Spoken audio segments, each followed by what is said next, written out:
Hello friend, इस video में मैं बात करूंगा पोको M2 Pro के कैमरा सेटिंग्स के बारे में। बिना किसी देरी के इस वीडियो को शुरू करते हैं। इससे पहले आप लोग इस चैनल को सब्सक्राइब कर लीजिए, इस वीडियो को लाइक कर दीजिए।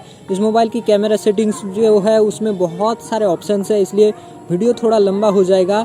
आप लोगों को मैं रिक्वेस्ट करूंगा कि पेशेंस रखें, इस वीडियो को पूरा देखें और इसके जो अमेजिंग कैमरा फीचर्स हैं उसको एक्सप्लोर करें। दोस्तों, कैमरा ओपन करने के बाद हमें कुछ इस तरीके का इंटरफेस दिखता है और मैं शुरू करूंगा एकदम ऊपर से।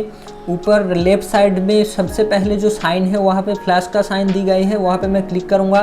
क्लिक करते ही चार ऑप्शन दिखता है, ऑफ, ऑटो, ऑन और टॉर्च। टॉर्च कर दोगे तो फ्लैश ऑटोमेटिकली जलता ही रहेगा।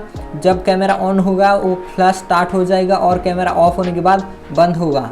और अगर ऑन कर दोगे सिर्फ इमेज कैप्चर करते वक्त ऑन होगा, बाकी ऑफ रहेगा। और ऑटो कर दोगे तो ये अच्छा होगा, जब ज़रूरत पड़ेगा तब होगा। मुझे ऑफ़ की ज़रूरत पड़ती है हमेशा, इसलिए मैं ऑफ़ करके रखता हूँ। उसके बाद हमें दिखता है HDR का ऑप्शन। अब HDR का ऑप्शन पे क्लिक करने के बाद तीन ऑप्शन दिखता है, एक ऑफ, एक ऑटो और एक ऑन। HDR तब ज़रूरत पड़ती है जब आप किसी गार्डन का इमेज ले रहे हो जहाँ पे स्काई का भी डिटेल चाहिए और जो पेड़ पौधा है उसमें जो परछाया एरिया है उसमें भी डिटेल चाहिए, तब इसे ऑन करना चाहिए। वरना इसे ऑफ़ करके रखोगे तो कुछ नहीं होगा। हमेशा इसे ऑटो रखोगे तो ये बेहतर है आप लोगों के लिए। उसके बाद दिखता है AI यानी कि आर्टिफिशियल इंटेलिजेंस का ऑप्शन। इसे अगर ऑन रखोगे तो मोबाइल में जब भी जिस चीज़ को कैप्चर करोगे, कोई अगर फ्लावर को कैप्चर कर रहे हो तो मैक्रो मोड में आ जाएगा। जब किसी इंसान को कैप्चर करोगे तो ऑटोमेटिकली पोर्ट्रेट मोड पे आ जाएगा। जब जैसा ज़रूरत पड़ेगा मोबाइल अपने आप में सेट कर लेगा, लेकिन ये हमेशा 100% एक्यूरेट काम नहीं करता है और इसलिए मैं हमेशा इसे ऑफ़ करके रखता हूँ। और उसके बाद हमें दिखता है प्रो कलर का ऑप्शन, एक राउंड जैसा साइन। वहाँ पे टैप करते ही जितने सारे कलर हैं इमेजेस में, जो कलर दिखेगा वो थोड़ा सा ओवर सैचुरेटेड हो जाएगा। और इसे ऑन भी रख सकते हो, ऑफ भी रख सकते हो। जो लोग अच्छे फ़ोटो एडिट नहीं कर सकते हैं उन लोगों के लिए ये ऑन रहना अच्छा है, और जो लोग मैनुअली एडिट करना चाहते हैं उनके लिए ऑफ रहना ज़्यादा बेटर है। और प्रो कलर के बाद हमें दिखता है फ़िल्टर का ऑप्शन। यहाँ पे बहुत सारे इमेजेस के लिए अलग अलग फ़िल्टर का ऑप्शन दी गई है, प्रीसेट दी गई है। जैसा ये नॉर्मल मोड में है, विविड कलर में, फिल्म में है और एमोर, लेटे, सन, बहुत सारे अलग अलग प्रीसेट दी गए हैं। इमेजेस के प्रीसेट आप कुछ भी यूज़ कर सकते हो अपने पसंद के हिसाब से। मैं नॉर्मल रखता हूँ हमेशा, इसलिए ये नॉर्मल रखने देते हैं। उसके बाद हमें ऊपर दिखता है 3 लाइन वाला एक ऑप्शन, वहाँ पे हम क्लिक करते हैं। वहाँ पे क्लिक करने के बाद यहाँ पे बहुत कुछ ऑप्शंस दिखता है, settings, camera frame, timer, tilt shift, show grid, straighten, macro, Google lens, docs और AI वाटरमार्क। मैं सबसे नीचे से स्टार्ट करूँगा यहाँ पे AI वाटरमार्क से। इसे AI वाटरमार्क आप क्लिक करते ही देखिए, enjoy life time, enjoy life, happy life time, ऐसा कुछ वाटरमार्क आ गया। इसे आप बदल सकते हो। जब नीचे ये वाले साइन जो यहाँ पे दिख रहा है वहाँ पे अगर क्लिक करोगे, क्लिक करते ही कुछ ऐसे ऑप्शंस आ जाएगा। यहाँ पे दिखता है जनरल, साइट, हॉलीडे, सीन्स, बहुत सारे अलग अलग ऑप्शन हैं और एक एक ऑप्शन में बहुत अलग अलग लोगो आप लोगों के लिए दी गई है। अब मैं कैमरा को साइड में घुमाता हूँ आप लोगों को सही से दिखाने के लिए। मैं साइड में घुमा लिया यहाँ पे और दूसरे वाले एक ऑप्शन में चूज़ किया। यहाँ पे जितने अलग अलग ऑप्शन चूज़ करूँगा अलग अलग वाटरमार्क आ जाएगा। यहाँ पे साइट पे जाऊँगा तो अलग अलग वाटरमार्क यहाँ पे आ रहे हैं, गेटवे इंडिया और इंडिया गेट, यहाँ पे द आगरा फोर्ट और यहाँ पे एम्बर पैलेस। और इसके बाद हॉलीडे पे क्लिक करूँगा तो यहाँ पे होली का ऑप्शन है। यहाँ पे बहुत अलग अलग ऑप्शन है, रक्षाबंधन और गणेश चतुर्थी, हैप्पी दिवाली, बहुत सारे अलग अलग ऑप्शन हैं। सीन्स के लिए है क्लाउड, सानी, फ्लावर, इस तरह का ओवरकास्ट, बहुत सारे अलग अलग ऑप्शन हैं। मुझे इस तरीके का ऑप्शंस मुझे पसंद नहीं है, इसलिए मैं यूज़ नहीं करता हूँ। अगर आप लोगों को पसंद है तो आप लोग इसे यूज़ कर सकते हैं और मैं उसे ऑफ़ कर देता हूँ AI वाटरमार्क को। और उसके बाद डॉक्यूमेंट स्कैन का ऑप्शन दिखता है। इस जगह पे और उसके बाद हमें दिखता है यहाँ पे गूगल लेंस का ऑप्शन।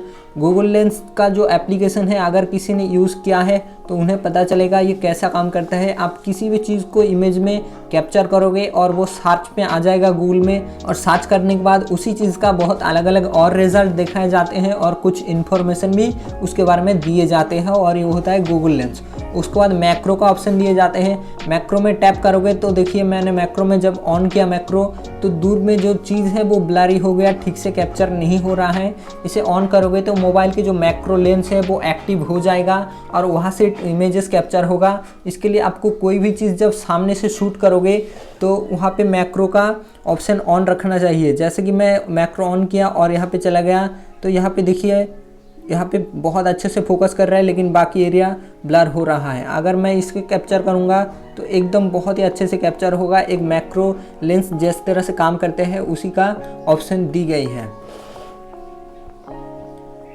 और मैक्रो के बाद यहाँ पे स्ट्रेटन का ऑप्शन दिए जाते हैं। स्ट्रेटन आप क्लिक करोगे तो आपको डिस्प्ले में एक लाइन दिखेगा। तो यहाँ पे देखिए यहाँ पे एक लाइन दिख रहा है, ये जो ब्लू एक लाइन दिख रहा है स्क्रीन में, आप इसे अपने मर्जी से घुमा सकते हो मोबाइल को। जब आप मोबाइल को इस तरह से हिलाओगे तो ये मार्क आपको दिखाएगा कि आपके हाथ में मोबाइल हिल चुका है, स्ट्रेट नहीं है। जब स्ट्रेट होगा तो ब्लू कलर में आ जाएगा, जब हिल जाएगा तब स्ट्रेटन का लाइन जो आपको वाइट कलर में नज़र आएगा। और उसके बाद शो ग्रिड का ऑप्शन दिए जाते हैं। शो ग्रिड में जो रूल ऑफ थर्ड की जो रूल्स है, फोटोग्राफी में सबसे ज़्यादा यूज़ होने वाले कॉम्पोजिशन होता है रूल ऑफ थर्ड। ये रूल ऑफ थर्ड को हाईलाइट करते हैं। अगर इसे शो ग्रिड कर दोगे तो रूल ऑफ थर्ड का जो रूल्स है वो स्क्रीन में आ जाएगा। मैं इसे हमेशा ऑन रखता हूँ, मुझे ये बहुत पसंद है इसलिए यहाँ पे एक्टिव रख देते हैं। उसके बाद टिल्ट शिफ्ट का ऑप्शन दी गई है। टिल्ट शिफ्ट में क्या काम करते हैं देखिए, मैंने यहाँ पे टिल्ट शिफ्ट पे टच करते ही जो सर्कल आ गया, सर्कल आते ही आप डिस्प्ले में देखिए चारों तरफ कैसा वाइट वाइट हो गया। अगर इसे दोबारा टैप करूँगा तो ये पैरेलल हो जाएगा, मतलब ऊपर नीचे जो ब्लरी हो जाएगा, वाइट हो जाएगा और बीच में क्लियर इमेज कैप्चर करेगा। उसके बाद टिल्ट शिफ्ट ऑफ हो जाता है। टिल्ट शिफ्ट के बाद आप लोगों को टाइमर का ऑप्शन मिलता है। टाइमर मतलब आप टाइम सेट कर सकते हो इमेजेस कैप्चर करने के लिए, और जितना टाइम सेट करोगे उतना टाइम बाद कैमरा आपका इमेज कैप्चर करेगा। टाइमर के बाद आप लोगों को कैमरा फ्रेम का ऑप्शन दिखता है जहाँ पे 3:4 लिखा है। यहाँ पे टैप करोगे तो मोबाइल का जो इमेज कैप्चर करेगा वो 9:16 में कैप्चर करेगा, मतलब बहुत ही बड़ा और रेगुलर जो मोबाइल की डिस्प्ले साइज है उस साइज में इमेज कैप्चर करेगा। और दोबारा टैप करोगे तो फुल डिस्प्ले हो जाएगा, मतलब ये जो डिस्प्ले है इस पर जितना एरिया है पूरा एरिया में इमेजेस कैप्चर करेगा। उसके बाद दोबारा टैप करोगे तो 1:1 रेशियो में आ जाएगा, जिस तरह इंस्टाग्राम में यूज़ होता है। तो सबसे बेस्ट है 3:4, क्योंकि मोबाइल में जो सेंसर लगा हुआ होता है उसका साइज़ 3:4 होता है। अगर 3:4 आप यूज़ करोगे तो बेस्ट रेजोल्यूशन वाली इमेज आप कैप्चर कर पाओगे। उसके बाद आपको सेटिंग का ऑप्शन नज़र आता है, और सेटिंग में वीडियो एंड फोटो दोनों का ही ऑप्शन आप लोगों को दिखता है। सबसे पहले वाटरमार्क, आप इमेजेस कैप्चर करने के बाद इमेजेस में एक वाटरमार्क दिखता है। दोस्तों ये जो इमेज है इसे मैंने कैप्चर किया था, और यहाँ पे जो कोने में एक वाटरमार्क दिखता है, इसके बारे में आप लोगों को पता है फिर भी मैंने दिखा दिया। इस तरह का वाटरमार्क यहाँ पे दिखता है आप लोगों को। दोस्तों वाटरमार्क के बाद आता है लाइव टिप्स का ऑप्शन। लाइव टिप्स मेरा ऑन है। यहाँ पे देखिए लाइव टिप्स में दो ऑप्शन है, नोटिफाई अबाउट डार्टी लेंस। आपके मोबाइल में जो लेंस है उसमें कोई भी डार्टी चीज़ धूल मिट्टी पड़ जाएगा या फिर थोड़ा सा भी डर्ट इसमें गिर जाएगा तो आपको सिग्नल दे देगा कि आपका लेंस क्लियर नहीं है। उसके बाद नोटिफाई अबाउट ओरिएंटेशन, आपका मोबाइल के बारे में जो करंट ओरिएंटेशन है वो पैरेलल है कि नहीं, मतलब हिल गया या फिर स्ट्रेट है मोबाइल, उसके बारे में आपको नोटिफाई करेगा। दोस्तों उसके बाद आता है correct distortion in ultra wide shots. दोस्तों ultra wide angle image capture करते वक्त मोबाइल बहुत ज़्यादा एरिया कैप्चर करता है, तो उस वक्त कोने का जो एरिया है, साइड वाले इमेज को साइड एरिया थोड़ा सा डिस्टर्बेंस आप लोगों को नज़र आता है, तो इसे अगर ऑन रखोगे तो मोबाइल आर्टिफिशियली एडजस्ट कर लेगा उस डिस्टॉर्शन को, और इसलिए इसे ऑन रखना बहुत ही ज़रूरी है। और उसके बाद आप लोगों को पिक्चर क्वालिटी का ऑप्शन दिखता है, मैंने इसे हाई रखा है। यहाँ पे 3 ऑप्शन है, लो, स्टैंडर्ड और हाई। अगर लो रखोगे तो मोबाइल में इमेज कैप्चर जो होगा वो थोड़ा सा कम MB का, थोड़ा सा कम साइज़ का होगा, लेकिन उसका क्वालिटी भी थोड़ा सा लो होगा। स्टैंडर्ड करोगे तो नॉर्मल आएगा और इमेज का जो साइज़ है वो भी नॉर्मल आएगा, और हाई रखोगे तो इमेज का साइज़ थोड़ा सा हाई होगा, 8-10 MB का हो सकता है, तो इमेज क्वालिटी भी बढ़िया होगा। और उसके बाद सेव प्रीवियस मोड, मैंने इसे ऑन करके नहीं रखा है, इसे ऑफ रखा है। इसे अगर आप लोग ऑन कर दोगे तो मोबाइल में जिस तरीके का कैमरा सेटिंग्स में यूज़ कर रहे हो, अगर बैक चले जाओगे कैमरा में, दोबारा वापस आने के बाद उसी सेटिंग्स में कैमरा आप लोगों के लिए हाजिर रहेगा। इसे मैंने ऑफ रखा है।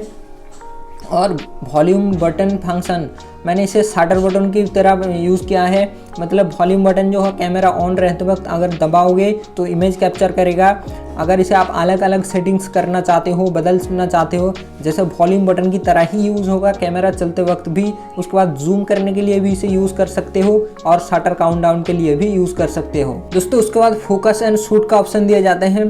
Tap to focus then again tap to shoot, मतलब इस सेटिंग्स को आप लोग ऑन रखोगे तो मोबाइल में जब कैमरा ऑन रहेगा, एक बार टैप करोगे तो कैमरा फोकस कर लेगा, दूसरी बार टैप करोगे तो इमेज कैप्चर हो जाएगा इस तरीके से।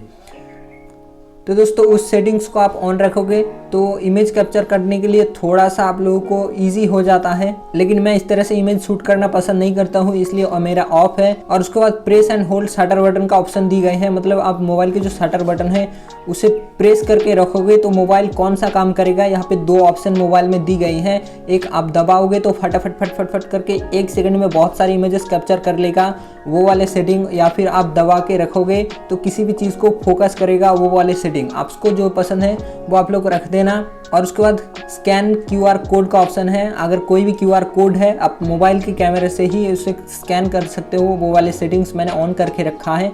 और सेव लोकेशन इन्फो, इमेजेस में आप लोग इमेजेस में आपका लोकेशन भी ऐड कर सकते हो, इसे ऑन रखोगे तो कौन सी लोकेशन में इमेज कैप्चर हुआ है वो इमेजेस के अंदर ही कैप्चर रह जाएगा।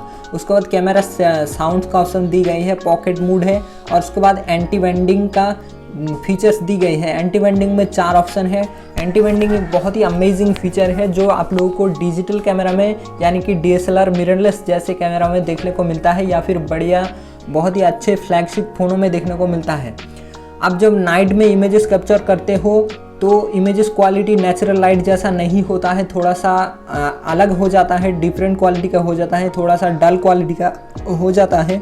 तो इसे अगर आप 60 हर्ट्ज पे रखोगे तो बहुत ज़्यादा अच्छा इमेजेस आएगा आर्टिफिशियल लाइट पर भी। तो दोस्तों आप ऑटो रख सकते हो इसे, और इसे 60 हर्ट्ज पे भी रख सकते हो, आपकी मर्ज़ी। उसके बाद प्राइवेसी पॉलिसी का है, MI की हर एक सॉफ्टवेयर की अलग प्राइवेसी पॉलिसी होती है दूसरे सॉफ्टवेयर से, एप्लीकेशन से, इसीलिए हर एक का प्राइवेसी पॉलिसी वहाँ पे मेंशन किए जाते हैं, आप लोग पढ़ सकते हो। उसके बाद रिस्टोर डिफ़ॉल्ट सेटिंग, मोबाइल की सेटिंग अगर आपके पास बिगड़ जाए तो उसके लिए आप इसे रिस्टोर डिफ़ॉल्ट सेटिंग में क्लिक करके मोबाइल का सेटिंग्स, कैमरा सेटिंग्स वापस पहले की तरह कर सकते हो। दोस्तों हम वापस जाते हैं, और जाने के बाद यहाँ पे देखिए मोबाइल की जो फिर से नीचे की तरफ आते हैं, और नीचे आते ही हमें यहाँ पे दिखता है 1x, यहाँ पे दिखता है 2x, और वहाँ पे दिखता है 0.6x। तो 0.6x में जो मोबाइल में 8 MP का अल्ट्रा वाइड एंगल कैमरा है, वो वाले कैमरा से इमेजेस कैप्चर होता है, जो कि बहुत ही बड़े एरिया कैप्चर करते हैं। अगर आप यहाँ पे मिडिल वाले 1x पे करोगे तो 48 MP वाले जो मेन कैमरा है उससे इमेजेस कैप्चर करेगा, और उसके बाद 2x में करोगे तो इमेजेस 2x जूम होके आ जाएगा, और मेन कैमरा यानी कि 48 MP वाले कैमरा से इमेजेस कैप्चर होगा। उसके बाद दूसरा ऑप्शन है 48 MP का अलग से डेडिकेटेड बटन दी गई हैं, मतलब यहाँ पर भी 1x और 2x में 48 MP से इमेजेस कैप्चर होगा, यहाँ से भी अब 48 MP वाले कैमरा से ही इमेजेस कैप्चर होगा। और उसके बाद हमें मिलता है पोर्ट्रेट मोड का ऑप्शन। पोर्ट्रेट मोड में भी आप लोग 48 MP वाले कैमरा से ही इमेजेस कैप्चर कर पाओगे, और पोर्ट्रेट मोड में ये कैमरा बहुत अच्छे रिजल्ट देता है। उसके बाद नाइट का ऑप्शन दी गई है, यहाँ पे सिर्फ 1x लिखा है और 2x है। 1x 2x यहाँ पे टैप करोगे तो अलग अलग बदल जाएगा, तो ये भी 48 MP से ही कैप्चर होगा। खैर अभी तो नाइट नहीं है, इसीलिए मैं इसको नहीं दिखा पाऊंगा कैसे काम करते हैं। उसके बाद पैनोरामा का ऑप्शन मिलता है। उसके बाद आप लोगों को प्रो मोड का ऑप्शन मिलता है। प्रो मोड में बहुत ही अमेजिंग फीचर्स दी गई हैं, लेकिन प्रो मोड एक अलग डेडिकेटेड टॉपिक है, इसके बारे में अलग मैं वीडियो बना के डिस्क्रिप्शन और आई बटन पे दे दूंगा, ज़रूर देख लेना। क्योंकि प्रो मोड के बारे में वीडियो में बात करने लग गया तो वीडियो 1 घंटे के ऊपर चला जाएगा। प्रो मोड अलग से 15-20 मिनट का एक अलग वीडियो बनेगा, बहुत अच्छे से एक्सप्लेन करूँगा, तो वो वाले वीडियो भी ज़रूर देख लेना दोस्तों। उसके बाद हमें फ़ोटो का ऑप्शन लगभग ख़त्म हो जाते हैं और जाते हैं वीडियो पर। तो फ्रेंड, इस वीडियो को जरूर एक लाइक करें। इस वीडियो के बारे में कोई भी सवाल या फिर सुझाव है तो नीचे कमेंट कीजिए और इस चैनल को सब्सक्राइब कर लीजिए बहुत सारे अमेजिंग टेक कंटेंट बहुत जल्द पाने के लिए।